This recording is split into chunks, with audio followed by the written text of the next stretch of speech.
In the annals of criminal history, few cases have shocked the world as profoundly as that of Joseph Fritzl, an Austrian man whose monstrous crimes were uncovered in April 2008. For 24 years, from 1984 to 2008, Fritzl held his own daughter Elizabeth captive in a purpose-built dungeon beneath his family home in Emstetten, Austria. During this unimaginable period of captivity, he repeatedly raped her, resulting in 7 children, 3 of whom lived their entire early lives in the underground prison while the others were raised upstairs as supposed foundlings. The Fritzl case represents one of the most disturbing examples of familial abuse, psychological manipulation, and systemic control ever documented. It is a story that challenges our understanding of human evil and raises profound questions about how such crimes can remain hidden for decades in plain sight. The case not only horrified Austria and the international community but also exposed significant failures in social services, law enforcement, and community oversight that allowed these crimes to continue undetected for nearly a quarter century. This comprehensive examination explores the life and crimes of Joseph Fritzl, the unimaginable suffering of Elizabeth and her children, the investigation that uncovered the truth, and the lasting impact of this case on Austrian society and international criminal justice. It is a story that forces us to confront uncomfortable truths about authority, family dynamics, and the vulnerability of those trapped in cycles of abuse. Joseph Fritzl was born on April 9, 1935, in Emstetten, Austria, during a period of significant political and social upheaval in Europe. His early life was marked by authoritarianism, violence, and psychological trauma that would shape his later criminal behavior. Understanding Fritzl's background is crucial to comprehending how he became capable of such sustained and systematic abuse. Fritzl's childhood was dominated by his mother, Maria Fritzl, a woman described by those who knew her as cold, domineering, and emotionally abusive. She ruled the household with an iron fist, subjecting young Joseph to severe physical and psychological punishment for even minor transgressions. His father was largely absent from his upbringing, leaving Joseph to bear the full brunt of his mother's authoritarian parenting style. The household atmosphere was one of fear and control. Maria Fritzl demanded absolute obedience from her son and would fly into violent rages when her expectations were not met. She frequently told Joseph that he was worthless and would amount to nothing, psychological abuse that left deep scars on his developing psyche. This early experience of being controlled and dominated would later manifest in his own need to exercise absolute control over others. During his teenage years, Fritzl began to exhibit disturbing behavior patterns. He was known to be a loner who had difficulty forming normal relationships with peers. Teachers and neighbors noted his odd behavior and apparent lack of empathy for others. He showed an early fascination with power and control, often bullying younger children and displaying cruelty toward animals. The political climate of Austria during Fritzl's youth also played a role in shaping his worldview. He came of age during the Nazi era, when authoritarian ideology and the subjugation of others were normalized and even celebrated. While it would be simplistic to attribute his later crimes solely to this historical context, the atmosphere of the time undoubtedly influenced his developing understanding of power, control, and human relationships. As a young man, Fritzl displayed a pattern of sexual aggression and criminal behavior. In 1960, at the age of 25, he was sentenced to 18 months in prison for the rape of a 24-year-old nurse in Linz. This conviction should have served as a warning sign of his dangerous tendencies, but the relatively lenient sentence and lack of follow-up allowed him to continue his predatory behavior largely unchecked. In 1956, while still exhibiting these troubling behaviors, Joseph Fritzl married Rosemary Hauser, a woman 17 years his junior.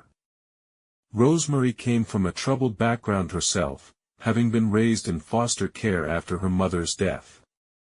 This background may have made her more vulnerable to Fritzl's manipulative behavior and less likely to challenge his authority within the household.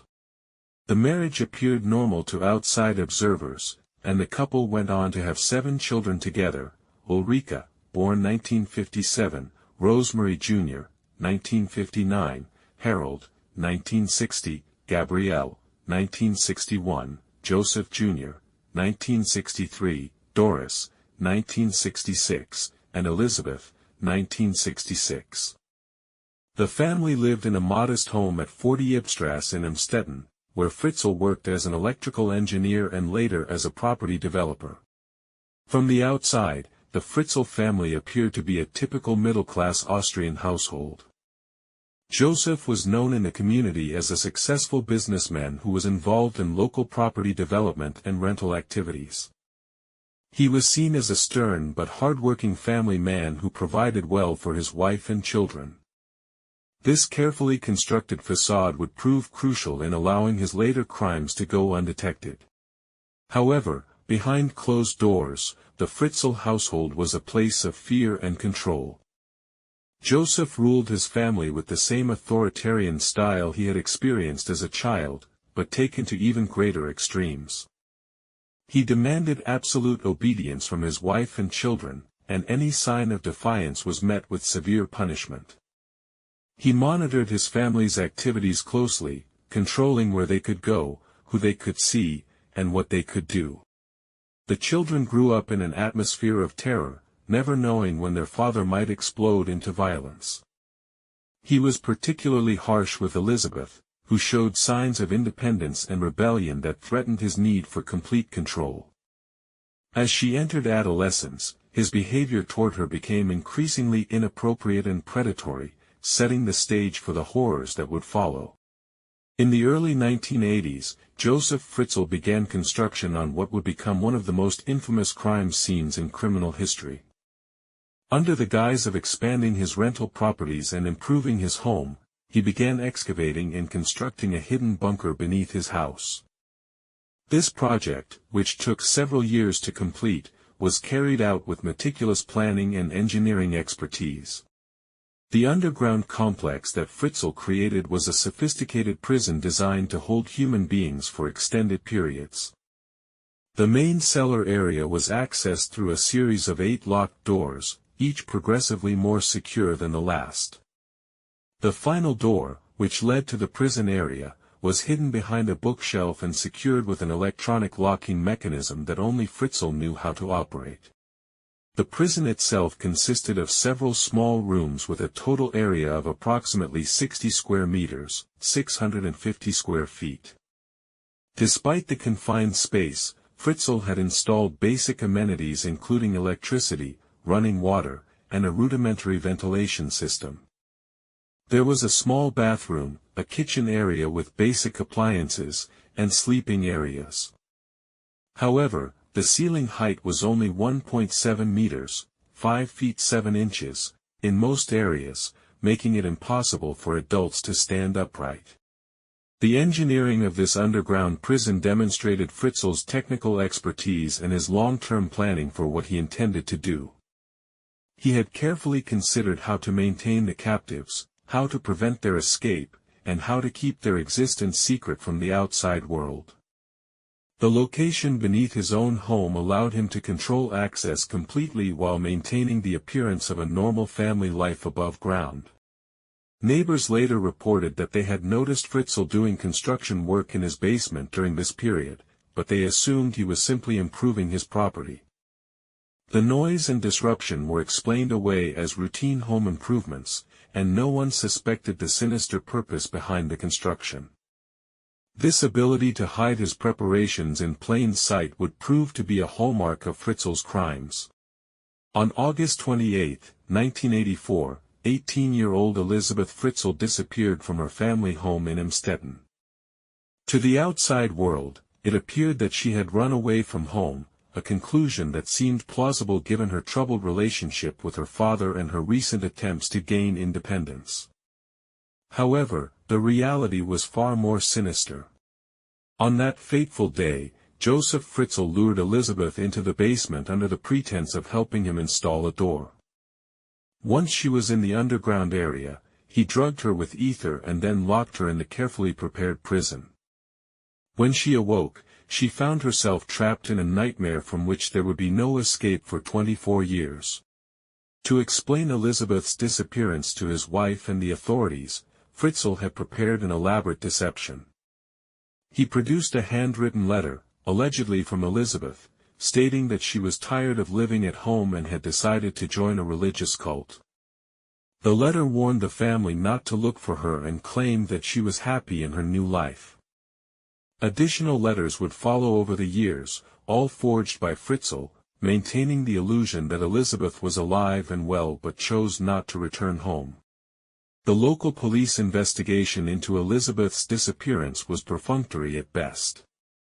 Given her age and the apparent evidence that she had left voluntarily, authorities quickly classified her as a runaway rather than a missing person. This lack of thorough investigation was typical of how such cases were handled at the time, particularly when they involved young women who had shown signs of wanting to leave home. Rosemary Fritzl, Elizabeth's mother, was devastated by her daughter's disappearance but believed her husband's explanations and the forged letters. She held out hope for years that Elizabeth would return, never suspecting that her daughter was imprisoned just meters below where she slept each night. The psychological manipulation that Fritzl exercised over his wife was so complete that she never questioned his version of events, even when strange occurrences around the house might have raised suspicions. The conditions in which Elizabeth Fritzl was forced to live for 24 years can only be described as a living hell. The underground prison was not only physically confining but was designed to create complete psychological dependence on her captor.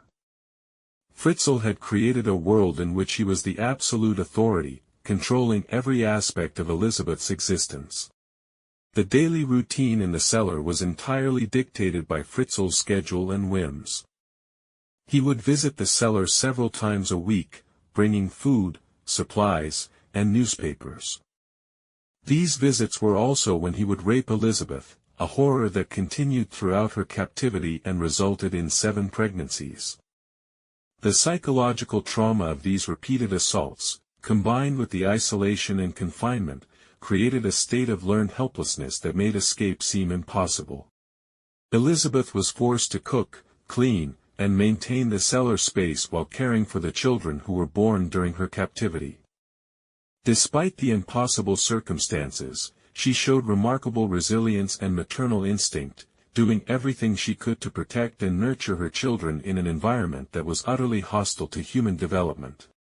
The children who were born in the cellar, Kirsten, born 1988, Stefan, 1990, and Felix, 2002, knew no other world than the underground prison. They had never seen sunlight, never breathed fresh air, and had no contact with anyone other than their mother and grandfather/father. Their entire understanding of the world was limited to the confines of the cellar and whatever information Fritzl chose to provide. The physical and psychological effects of this prolonged captivity were severe. Elizabeth lost significant weight and suffered from various health problems related to the poor living conditions and lack of proper medical care. The children showed signs of developmental delays and health issues related to their abnormal living conditions. The lack of sunlight led to vitamin D deficiency, while the confined space and poor air quality affected their physical development. Despite these horrific conditions, Elizabeth demonstrated extraordinary strength and resourcefulness. She created educational activities for her children using whatever materials were available, taught them to read and write using newspapers and magazines that Fritzl brought, and did her best to provide them with love and care in an environment designed to destroy the human spirit. One of the most disturbing aspects of the Fritzl case was the way Joseph managed to maintain 2 separate families, one above ground and one below, while presenting a facade of normalcy to the outside world. Of the 7 children born to Elizabeth during her captivity, 4 were raised upstairs as part of the normal family, while 3 remained in the cellar. In 1993, when Elizabeth gave birth to her 3rd child, Lisa, Fritzl decided to bring the baby upstairs. He presented the infant to his wife Rosemary, claiming that Elizabeth had left the baby on their doorstep with a note asking them to care for her. Rosemary, who had been longing for news of her missing daughter, gladly accepted the baby and believed her husband's explanation. This pattern was repeated with two more children, Monica, born 1994, and Alexander, born 1996, who were also brought upstairs as supposed foundlings left by Elizabeth. Each time, Fritzl produced forged letters from Elizabeth explaining that she could not care for the children and was entrusting them to her parents. The Austrian social services accepted these explanations with minimal investigation, allowing the Fritzls to formally adopt the three children. The psychological complexity of this arrangement was staggering. Rosemary was unknowingly raising her own grandchildren while believing them to be abandoned by her missing daughter. The three children upstairs grew up not knowing that their biological mother was imprisoned just below their feet, or that their grandfather was actually their father. Meanwhile, Elizabeth was forced to give up three of her children while continuing to raise the others in captivity. The contrast between the lives of the children above and below ground was stark. The three children raised upstairs, Lisa, Monica, and Alexander, had access to education, healthcare, social interaction, and all the benefits of normal childhood development. They attended school, made friends, and participated in community activities, though they were told that their mother had abandoned them to join a cult. In contrast, Kirsten, Stefan, and Felix remained in the cellar, cut off from all normal human development and social interaction. They were pale from lack of sunlight, suffered from various health problems, and had no understanding of the world beyond their underground prison. Their only education came from their mother's efforts and whatever limited materials Fritzl provided.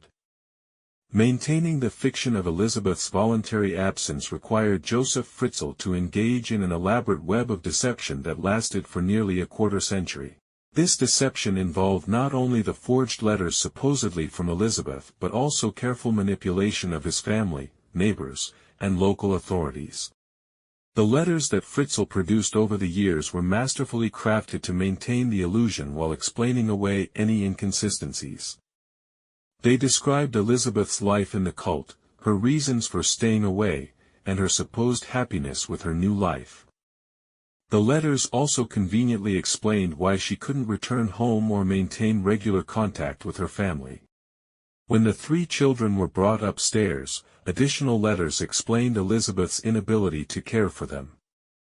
These letters painted a picture of a young woman who was torn between her commitment to her religious community and her maternal feelings for her children. The emotional manipulation inherent in these letters was profound, designed to evoke sympathy for Elizabeth while reinforcing the belief that she was making conscious choices about her life. Fritzl's manipulation extended beyond the forged correspondence. He carefully controlled the narrative about Elizabeth within the family and community, portraying himself as a devoted father who had been abandoned by an ungrateful daughter.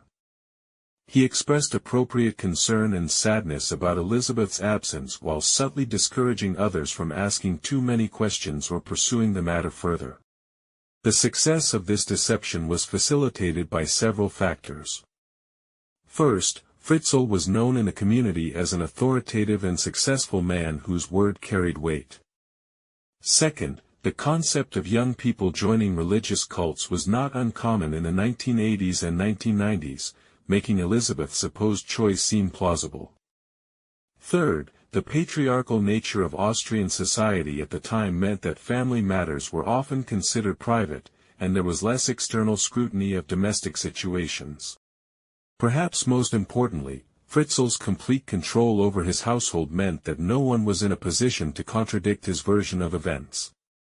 His wife Rosemary was so thoroughly dominated by him that she never questioned his explanations, even when strange noises or other anomalies might have raised suspicions. The children upstairs were told not to ask questions about their sister, Elizabeth, and they learned to accept the family narrative without challenge. While Joseph Fritzl presented a facade of normalcy to the outside world, the suffering he inflicted on Elizabeth and her children was unimaginable. The physical conditions in the cellar were deliberately harsh, designed to break Elizabeth's spirit and ensure her complete dependence on him. Beyond the obvious horrors of imprisonment and repeated rape, Fritzl employed sophisticated psychological manipulation to maintain control. Elizabeth was completely isolated from the outside world, with no knowledge of current events, social changes, or even the passage of time beyond what Fritzl chose to tell her. He deliberately provided conflicting and confusing information to keep her disoriented and prevent her from developing any coherent understanding of her situation or possible escape routes. The births of her children in the cellar were particularly traumatic, as Elizabeth had no medical assistance and was forced to deliver her babies in primitive conditions. Fritzl provided minimal medical supplies and no professional care, leaving Elizabeth to rely on her own instincts and whatever medical knowledge she could glean from books and magazines he occasionally brought. The psychological trauma of being repeatedly raped by her own father, while devastating in itself, was compounded by the knowledge that each pregnancy put her children at risk and further complicated their already impossible situation. Elizabeth was forced to make horrific choices about which children would remain with her in the cellar and which would be taken upstairs, never knowing if she would see them again. The children who remained in the cellar suffered from numerous health problems related to their confinement. They were pale and weak from lack of sunlight and fresh air, and their growth was stunted by poor nutrition and the confined living space. They had no understanding of the outside world and no social interaction beyond their mother and captor. Despite these horrific conditions, Elizabeth showed remarkable resilience and maternal devotion. She created a structured environment for her children within the constraints of their prison, establishing routines and educational activities using whatever limited resources were available. She taught them to read and write, told them stories, and did everything possible to provide them with love and care in an environment designed to destroy hope. As the years passed, maintaining the elaborate deception became increasingly challenging for Joseph Fritzl. The logistical difficulties of supporting two separate families, along with the growing suspicions of some community members, began to create pressure on his carefully constructed lies. Some neighbors had noticed strange occurrences around the Fritzl property over the years. There were reports of unusual noises from the basement area, particularly at night. Delivery trucks were frequently seen bringing large quantities of food and supplies, more than would be expected for the known family members. Some observant neighbors noted that Fritzl seemed to disappear into his basement for extended periods and was often seen carrying bags and packages into the house. However, these observations were generally dismissed or explained away. Fritzl's reputation in the community as a successful businessman and property developer provided cover for his activities. Neighbors assumed that the supplies were for his various business ventures or rental properties, and the basement noises were attributed to his ongoing construction and renovation work. Within the family, there were also subtle signs that something was amiss. The three children raised upstairs, Lisa, Monica, and Alexander, sometimes displayed behaviors that suggested they were aware of more than they let on. They occasionally made comments about hearing voices or noises that couldn't be easily explained, but these were generally dismissed as childhood imagination.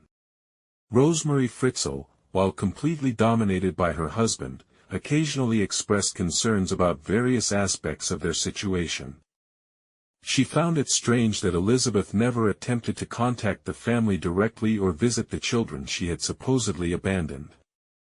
However, whenever she raised these concerns, Joseph would become angry and dismissive, effectively shutting down any further discussion. The Austrian Social Services, which had approved the adoption of the three upstairs children, occasionally conducted routine checkups on the family. However, these visits were perfunctory and failed to detect any signs of the horrific reality hidden beneath the house. The children appeared healthy and well cared for, and the family presented a picture of stability and normalcy. The beginning of the end for Joseph Fritzl's reign of terror came in April 2008 when Kirsten, Elizabeth's eldest daughter, who had spent her entire 19-year life in the cellar, fell seriously ill. She began experiencing severe seizures and fell into a coma, clearly requiring immediate medical attention that Fritzl could not provide in the underground prison. Faced with the prospect of his granddaughter's death, Fritzl was forced to make a decision that would ultimately lead to the exposure of his crimes. He brought the unconscious Kirsten upstairs and called for an ambulance, claiming that she was another child left by Elizabeth at their doorstep, this time with a note explaining that she was seriously ill and needed medical care. Kirsten was rushed to the Amstetten General Hospital, where medical staff were immediately puzzled by her condition and appearance. She was extremely pale, severely malnourished, and showed signs of having lived in an environment without sunlight for an extended period. Her teeth were in terrible condition, and her overall physical development suggested severe deprivation. The attending physicians, particularly Dr. Albert Reiter, found Kirsten's condition so unusual and concerning that they immediately began asking difficult questions about her background and medical history. The story that Fritzl provided, that she was another foundling left by Elizabeth, seemed increasingly implausible given the severity of her condition and the obvious signs of long-term neglect. Dr. Reiter made the crucial decision to contact the police and media, appealing for Elizabeth to come forward to provide medical information that might help save Kirsten's life.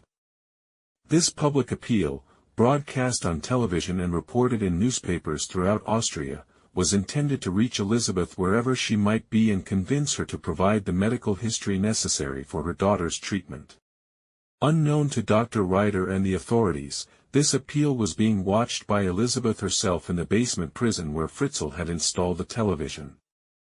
For Elizabeth, seeing her daughter's condition and the public plea for her to come forward created an impossible emotional conflict between her fear of Fritzl and her desperate desire to help her child. The public appeal for Elizabeth to come forward created a crisis that Joseph Fritzl had not anticipated. He was faced with the possibility that his long-maintained deception might be exposed if Elizabeth's medical information was deemed necessary to save Kirsten's life. The pressure from hospital staff and the media attention made it increasingly difficult to maintain his story. In a desperate attempt to maintain control, Fritzl made the fateful decision to bring Elizabeth upstairs for the first time in 24 years. On April 26, 2008, he told her that she needed to come with him to the hospital to provide medical information about Kirsten. After so many years of complete control, he apparently believed that Elizabeth would continue to follow his instructions and help maintain the deception. However, Fritzl had underestimated the impact that seeing her daughter near death would have on Elizabeth, as well as the effect of being in the outside world again after more than 2 decades of captivity. When Elizabeth arrived at the hospital with Fritzl, her appearance and behavior immediately raised suspicions among the medical staff. Elizabeth appeared disoriented and terrified, constantly looking to Fritzl for guidance before answering any questions. Her physical appearance, pale, malnourished, and showing signs of long-term confinement, was inconsistent with someone who had been living freely in the outside world. Hospital staff noticed that she seemed afraid of Fritzl and reluctant to speak when he was present. Dr. Reiter and other hospital personnel became increasingly suspicious of the situation and contacted the police. When officers arrived at the hospital, they separated Elizabeth from Fritzl for questioning. It was during this initial separation that the first cracks in the facade began to appear. Elizabeth's behavior when separated from Fritzl was markedly different. She appeared even more frightened and confused, but also seemed to be struggling with some internal conflict. When questioned about her daughter's medical history and her own whereabouts for the past 24 years, she initially tried to maintain the story about joining a cult. However, her responses were inconsistent and unconvincing. The breakthrough came when police decided to take Elizabeth to a secure location away from Fritzl's influence and conduct a more thorough interview. On April 26, 2008, after hours of careful questioning by trained investigators, Elizabeth finally began to reveal the horrific truth about her 24-year captivity. The revelation was so shocking that investigators initially struggled to believe it. Elizabeth's account of being held prisoner in her father's basement, repeatedly raped, and forced to bear his children seemed almost too horrific to be true. However, as she provided more details about the underground prison and her experiences, the consistency and specificity of her account convinced investigators that she was telling the truth. Elizabeth described the layout of the Cellar prison in detail, explaining how Fritzl had constructed the elaborate locking system and how he had controlled every aspect of her life for more than 2 decades. She revealed that 2 of her children, Stefan and Felix, were still trapped in the cellar, and that they had never seen the outside world. The news of Elizabeth's revelation sent shockwaves through the Austrian police force and government. The scale and duration of the crimes were unprecedented, and the implications for the investigation were staggering. Immediately, a massive police operation was launched to secure the Fritzl property and rescue the remaining captives. On the evening of April 26, 2008, armed police surrounded the Fritzl house and arrested Joseph Fritzl. Simultaneously, other officers worked to gain access to the underground prison using Elizabeth's detailed descriptions. The complexity of the locking system and the hidden entrance meant that it took several hours to reach Stefan and Felix, who were found in a state of shock and terror. The scene that greeted the rescue team was one of indescribable horror. The 2 young men, aged 18 and 5, were pale, malnourished, and had clearly never been exposed to sunlight. They spoke in whispers and cowered in fear when approached by the strangers who had come to rescue them. The conditions in the cellar were even worse than Elizabeth had described, with evidence of the long-term confinement and abuse clearly visible throughout the underground complex. The investigation into Joseph Fritzl's crimes was one of the most complex and disturbing in Austrian criminal history. The physical evidence alone painted a picture of systematic abuse and control that spanned nearly a quarter century. Every aspect of the underground prison was meticulously documented as investigators worked to understand the full scope of Fritzl's crimes. The Cellar complex revealed sophisticated planning and construction designed specifically for long-term human captivity. The multiple locked doors, electronic security systems, and hidden entrance demonstrated that Fritzl had invested considerable time, money, and effort into creating an escape-proof prison. The presence of basic amenities like electricity and running water showed that he had planned for extended captivity from the beginning. Forensic analysis of the cellar revealed DNA evidence linking Fritzl to the repeated sexual assaults of Elizabeth. The confined space had preserved biological evidence that clearly established the pattern of abuse over many years. Additionally, investigators found Elizabeth's personal belongings from the time of her initial captivity, proving that she had been held there since 1984. The forged letters supposedly written by Elizabeth were subjected to handwriting analysis, which confirmed that they had been written by Fritzl himself. The sophistication of the deception was remarkable, with Fritzl having carefully studied Elizabeth's handwriting and creating believable forgeries that had fooled family members and authorities for decades. Medical examinations of Elizabeth and her children provided further evidence of the abuse and neglect they had suffered. Elizabeth showed signs of long-term physical and psychological trauma, while the children who had been raised in the cellar displayed severe vitamin deficiencies, developmental delays, and other health problems consistent with prolonged confinement. The investigation also revealed the financial aspects of Fritzl's crimes. He had been claiming government benefits for the 3 children raised upstairs, essentially profiting from his own criminal activity. The resources required to maintain the underground prison and support 7 additional people had been funded through a combination of his legitimate business activities and fraudulent benefit claims. Joseph Fritzl's trial began on March 16, 2009, in the Regional Court of St. Pölten, Austria. The proceedings were conducted under extraordinary security measures, with the courtroom closed to the public and media access strictly limited. The sensitive nature of the case and the need to protect the victim's privacy required unprecedented legal safeguards. Fritzl initially pleaded not guilty to all charges, maintaining his innocence despite the overwhelming evidence against him. His defense team attempted to argue that he suffered from mental illness and was not fully responsible for his actions. However, psychiatric evaluations conducted during the investigation had found him to be legally sane and fully aware of the nature and consequences of his crimes.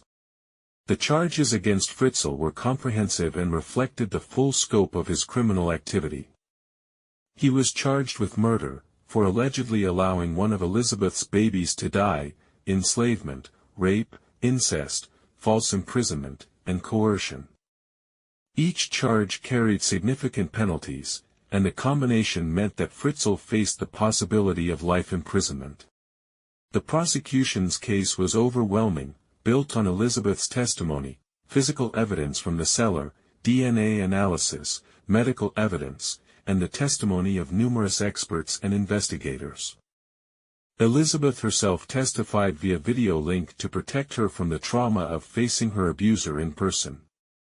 Her testimony was detailed, consistent, and devastating in its description of the abuse she had suffered. The defense's attempts to portray Fritzl as mentally ill were undermined by evidence of his careful planning, sophisticated deception, and ability to maintain a normal facade for decades. The construction of the Cellar prison, the elaborate system of forged letters, and his successful business activities all demonstrated a level of planning and organization inconsistent with claims of mental incapacity. On March 19, 2009, in a dramatic turn of events, Fritzl suddenly changed his plea to guilty on all charges. This unexpected development came after he was shown videotaped testimony from Elizabeth describing her ordeal. Faced with the emotional impact of his daughter's words and the overwhelming evidence against him, Fritzl finally admitted his guilt. On March 19, 2009, Joseph Fritzl was sentenced to life imprisonment without the possibility of parole for 15 years. Judge Andrea Humer delivered the sentence in a courtroom that was silent except for the quiet sobbing of some observers. The judge's remarks emphasized the unprecedented nature of Fritzl's crimes and the lasting damage he had inflicted on his victims. The sentence reflected the severity of Fritzl's crimes and the court's determination to ensure that he would never again be in a position to harm others. Under Austrian law, life imprisonment means that Fritzl will remain in prison for the rest of his natural life, with no possibility of release before serving at least 15 years, and even then, release would only be considered if he were deemed no longer dangerous to society. The conviction brought a measure of justice for Elizabeth and her children, but it also marked the beginning of a new phase of their ordeal, learning to live in the outside world after decades of captivity and abuse. The Austrian government committed significant resources to providing them with medical care, psychological support, and protection from media intrusion. Elizabeth and her children were provided with new identities and relocated to a secure location where they could begin the long process of healing and integration into normal society. The children who had been raised in the cellar faced particular challenges, as they had to learn basic social skills and adapt to a world that was completely foreign to them. The three children who had been raised upstairs, Lisa, Monica, and Alexander, also required extensive psychological support as they came to terms with the truth about their origins and the horrific circumstances of their birth. The revelation that their grandfather was actually their father and that their mother had been imprisoned beneath their home was devastating and required years of therapy to process. The Fritzl case had profound psychological and social implications that extended far beyond the immediate victims. The nature of the crimes challenged fundamental assumptions about family relationships, parental authority, and the safety of the home environment. Mental health professionals struggled to understand how such systematic abuse could continue for so long without detection. Elizabeth's psychological recovery was particularly complex, as she had to overcome not only the trauma of 24 years of abuse but also the challenge of adapting to a world that had changed dramatically since her captivity began. When she was imprisoned in 1984, the internet did not exist, mobile phones were rare, and the political landscape of Europe was completely different. The technological and social changes that had occurred during her absence made her reintegration even more challenging. The children's psychological needs were equally complex but different. Kirsten, Stefan, and Felix had to learn basic social skills and adapt to concepts like privacy, personal space, and interpersonal relationships that most people take for granted. They had never experienced weather, seasons, or the natural cycle of day and night. Their entire understanding of human relationships was based on the distorted dynamic between Elizabeth and Fritzl. The case also had a significant impact on Austrian society as a whole. Many people struggled to understand how such crimes could occur in their country and how the various systems designed to protect vulnerable people had failed so completely. There was considerable soul-searching about the cultural factors that might have enabled such abuse to continue undetected. The patriarchal nature of Austrian society came under particular scrutiny, with critics arguing that excessive deference to male authority and reluctance to interfere in family matters had contributed to the failure to detect Fritzl's crimes. The case sparked important conversations about domestic violence, child protection, and the need for greater vigilance in identifying and responding to signs of abuse. The Fritzl case attracted unprecedented international media attention, with news organizations around the world struggling to comprehend and report on the horrific details of the crimes. The story dominated headlines for months and sparked intense public debate about family violence, social responsibility, and the effectiveness of child protection systems. The media coverage was often sensationalized, with tabloid newspapers in particular focusing on the most shocking aspects of the case rather than the broader social issues it revealed. This sensationalism was criticized by victim advocacy groups and mental health professionals, who argued that it could be re-traumatizing for the victims and might discourage other abuse victims from coming forward. Public reaction to the case was one of shock, horror, and disbelief. Many people found it difficult to accept that such systematic abuse could occur over such an extended period without anyone noticing or intervening. The case challenged people's faith in social institutions and raised uncomfortable questions about how well we really know our neighbors and community members. The international attention also led to increased scrutiny of similar cases around the world and prompted law enforcement agencies to review their procedures for investigating missing persons cases and responding to signs of domestic abuse.